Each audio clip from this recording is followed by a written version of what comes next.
ವಿಚಿತ್ರಗಳು ಆಶ್ಚರ್ಯಗಳು ಇಡೀ ಮನುಕುಲವನ್ನ ಚಕಿತಗೊಳಿಸುತ್ತವೆ, ಕೆಲವೊಮ್ಮೆ ಭಯಭೀತಿಗೊಳಿಸುತ್ತವೆ.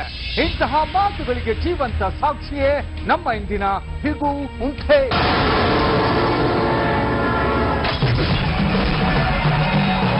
ಇಲ್ಲಿ ಮಾನವನ ಊಹೆಗೂ ಮೀರಿದ್ದು ನಡೆಯೋದಾದ್ರೂ ಹೇಗೆ?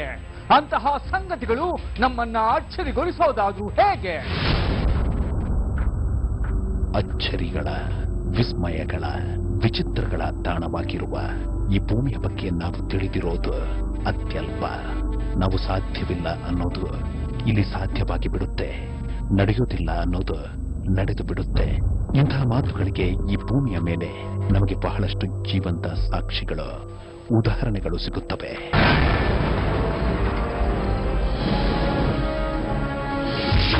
ಅದು ರಾಜಸ್ಥಾನದ ಒಂದು ರಾಜಮನೆತನ. ಆ ರಾಜಮನೆತನಕ್ಕೆ ಶತಶತಮಾನಗಳಿಂದಲೂ ಒಂದು ನಂಬಿಕೆ ಇದೆ. ಆ ನಂಬಿಕೆಯೇ ಶತಶತಮಾನಗಳಷ್ಟು ಹಳೆಯದಾದ ಆ ಒಂದು ಬಂಗಾರದ ಪದಕ.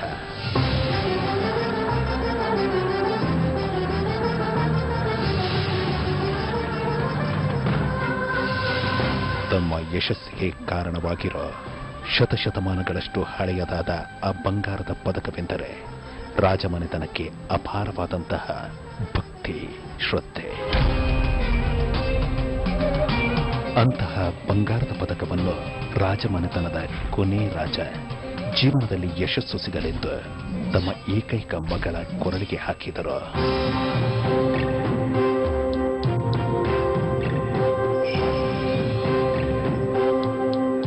ಹಾಗೆ ಆ ಬಂಗಾರದ ಪದಕವನ್ನು ಮಗಳ ಕೊರಳಿಗೆ ಹಾಕಿದ ನಂತರ ಆಕೆಯು ಜೀವನದಲ್ಲಿ, ಅದರಲ್ಲೂ ಓದಿನಲ್ಲಿ ಕಂಡಿದ್ದು ಬರೀ ಯಶಸ್ಸೇ.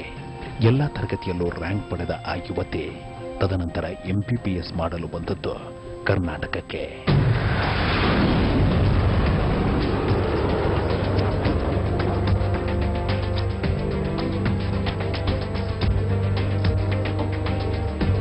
ಕರ್ನಾಟಕದ ಒಂದು ಪ್ರತಿಷ್ಠಿತ ಮೆಡಿಕಲ್ ಕಾಲೇಜಿನಲ್ಲಿ MBBS ಮಾಡಲು ನಿಂತ ಆ ಯುವತಿಗೆ ಅದೊಂದು ದಿನ ಒಂದು ಆಘಾತ ಎದುರಾಯಿತು. ಆ ಆಘಾತವೇ ಕೊರಳಲ್ಲಿ ಹಾಕಿಕೊಂಡಿದ್ದ ಶತಶತಮಾನಗಳಷ್ಟು ಹಳೆಯದಾದ ಆ ಬಂಗಾರದ ಪದಕ ಇದ್ದಕ್ಕಿದ್ದಂತೆ ತಮ್ಮ ಕೊರಳಿನಿಂದ ಕಾಣೆಯಾಗಿತ್ತು, ಕಳೆದು ಹೋಗಿತ್ತು.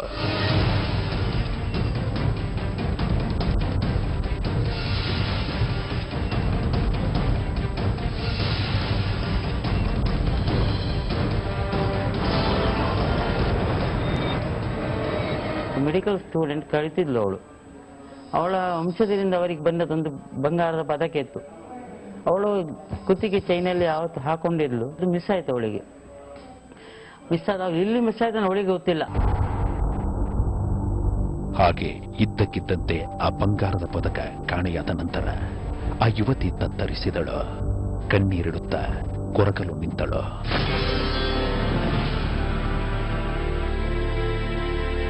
ಬೆಲೆ ಪ್ರಶ್ನೆ ಇಲ್ಲ ಅವರು, ಯಾಕೆಂದ್ರೆ ಅವರು ಹಿರಿಯರಿಂದ ಬಂದ ಪದಕ ಅದು. ಅದಕ್ಕೆ ವಂಶ ಪಾರಂಪರ್ಯ ಬಂದದ್ದು ಹಿರಿಯರಿಂದ ತಂದ ಪದಕವನ್ನು ಅವಳು ಅಷ್ಟು ಇದು ಮಾಡಿ ಇಂಪಾರ್ಟೆನ್ಸ್ ಕೊಟ್ಟದ್ದು. ಯಾವುದೇ ಪ್ರಯತ್ನಕ್ಕೂ ಬಂಗಾರದ ಪದಕ ಸಿಗಲಿಲ್ಲ. ಅಂತಹ ಅಪರೂಪವಾದ ಬಂಗಾರದ ಪದಕ ಕೈ ತಪ್ಪಿತಲ್ಲ. ಜೀವನದಲ್ಲಿ ಏನಾದರೂ ಅನಾಹುತ ಸಂಭವಿಸಬಹುದಾ, ವಿಘ್ನಗಳು ಸಂಭವಿಸಬಹುದಾ ಎಂಬ ಯೋಚನೆಗಳು ಆ ಯುವತಿಯನ್ನು ಕಾಡಲು ನಿಂತವು.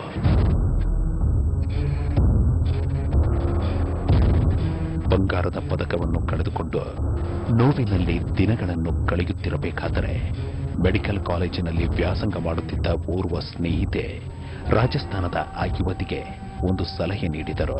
ಆ ಸಲಹೆಯೇ ಕಳೆದುಕೊಂಡದ್ದನ್ನ ಪತ್ತೆ ಹಚ್ಚುವ, ಮತ್ತೆ ದೊರಕುವಂತೆ ಮಾಡುವ, ನಿಖರವಾದ ಭವಿಷ್ಯವನ್ನ ತಿಳಿಸುವಂತಹ ವಿಸ್ಮಯಕಾರಿ ವಿದ್ಯೆ.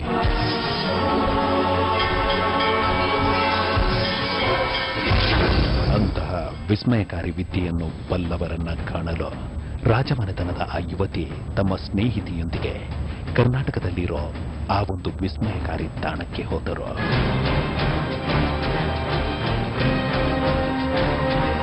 ಆ ವಿಸ್ಮಯಕಾರಿ ತಾಣಕ್ಕೆ ಹೋದಾಗ ತಮ್ಮ ಸಮಸ್ಯೆಯನ್ನ ಹೇಳಿಕೊಂಡಾಗ ಒಂದು ಕುತೂಹಲ ಎದುರಾಯಿತು. ಆ ಕುತೂಹಲವೇ ಒಂದು ವಾರದೊಳಗೆ ನಾನು ತೋರಿಸುತ್ತೇನೆಂಬ ಮಾತು. ನೀವು 6 ದಿನಗಳನ್ನ ಬಿಟ್ಟು ಮತ್ತೆ ಬನ್ನಿ ಎಂಬ ಮಾತು. ಈಗ 1 ವಾರದೊಳಗೆ ತೋರಿಸಿಕೊಡ್ತೇನೆ ಅಂತ ಆಯ್ತು. ಅಂತಹ ಭವಿಷ್ಯವನ್ನ ಆಲಿಸಿ ಕೊಂಚ ಸಮಾಧಾನಗೊಂಡ ಮೆಡಿಕಲ್ ಕಾಲೇಜಿನ ಆ ಯುವತಿಗೆ 6 ದಿನಗಳು ಕಳೆದರೂ ಆ ಬಂಗಾರದ ಪದಕ ಸಿಗಲೇ ಇಲ್ಲ. ಮತ್ತೆ ಅವರು ನೋವಿನಲ್ಲಿ ಮುಳುಗಿದರು. 7ನೇ ದಿನ ತಮ್ಮ ಸ್ನೇಹಿತೆಯೊಂದಿಗೆ ಆ ಯುವತಿ ಮತ್ತೆ ಆ ವಿಸ್ಮಯಕಾರಿ ತಾಣಕ್ಕೆ ಹೋದರು. ತಮ್ಮ ಸಮಸ್ಯೆಯನ್ನ ಮತ್ತೆ ಹೇಳಿಕೊಂಡರು. ಹಾಗೆ ಹೇಳಿಕೊಂಡ ಕೆಲವೇ ಕ್ಷಣಗಳಲ್ಲಿ ಒಂದು ಅಚ್ಚರಿ ನಡೆಯಿತು. ಆ ಅಚ್ಚರಿಗೆ ಕಳೆದು ಹೋಗಿದ್ದ ಬಂಗಾರದ ಪದಕ ಆ ವಿಸ್ಮಯಕಾರಿ ಸ್ಥಳದಲ್ಲಿ ಸಿಕ್ಕಿತ್ತು.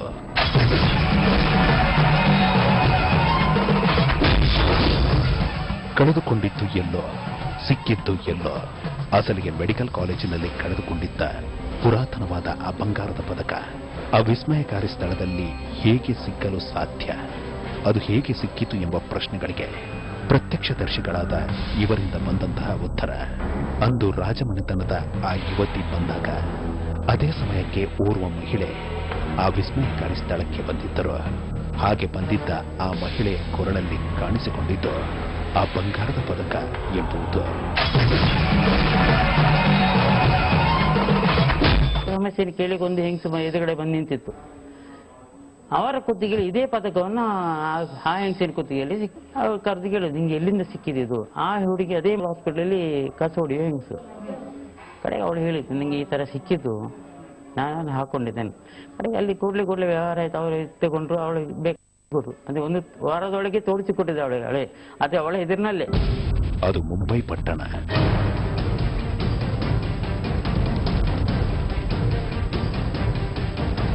ಮುಂಬೈನ ಒಂದು ಪ್ರತಿಷ್ಠಿತ ಕಾಲೇಜಿನಲ್ಲಿ ಉಪನ್ಯಾಸಕರಾಗಿ ಕಾರ್ಯನಿರ್ವಹಿಸುತ್ತಿದ್ದ ಗೋಯಲ್ ರವರಿಗೆ ಒಂದು ಆಘಾತ ಎದುರಾಯಿತು. ಆ ಆಘಾತವೇ ತಮ್ಮ ಮಡದಿ ಇದ್ದಕ್ಕಿದ್ದಂತೆ ನಿಧನರಾಗಿತ್ತು.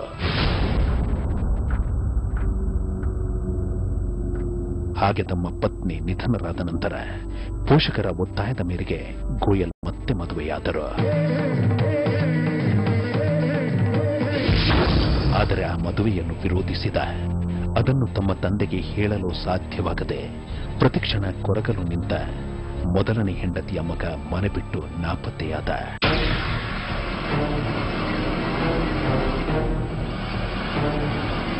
ತಂದೆ ಗೋಯಲ್ ಮಗನಿಗಾಗಿ ಮುಂಬೈ ಸೇರಿದಂತೆ ನಾನಾ ಪಟ್ಟಣಗಳಲ್ಲಿ ಹುಡುಕಿದ್ರು.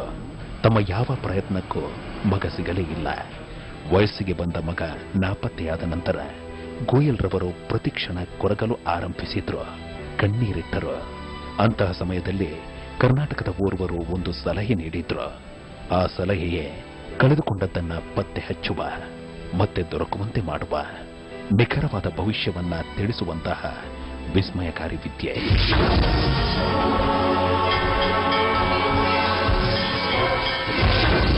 ಅಂತಹ ವಿಸ್ಮಯಕಾರಿ ವಿದ್ಯೆಯ ಬಗ್ಗೆ ತಿಳಿದ ಕೂಡಲೇ ಗೋಯಲ್ ಕರ್ನಾಟಕದಲ್ಲಿನ ಆ ವಿಸ್ಮಯಕಾರಿ ಸ್ಥಳಕ್ಕೆ ಬಂದರು. ಹಾಗೆ ಆ ಸ್ಥಳಕ್ಕೆ ಬಂದ ಗೋಯಲ್ಗೆ ಒಂದು ಅಚ್ಚರಿ ಎದುರಾಯಿತು. ನಾಪತ್ತೆಯಾದ ತಮ್ಮ ಮಗನ ಬಗ್ಗೆ ತಿಳಿಯಲು ಕರ್ನಾಟಕಕ್ಕೆ ಬಂದ ಗೋಯಲ್ ರವರಿಗೆ ಎದುರಾದಂತಹ ಅಚ್ಚರಿಯಾದ್ರೂ ಏನು ತಿಳಿಯೋಣ ಒಂದು ಸಣ್ಣ ಬ್ರೇಕ್ನ ನಂತರ.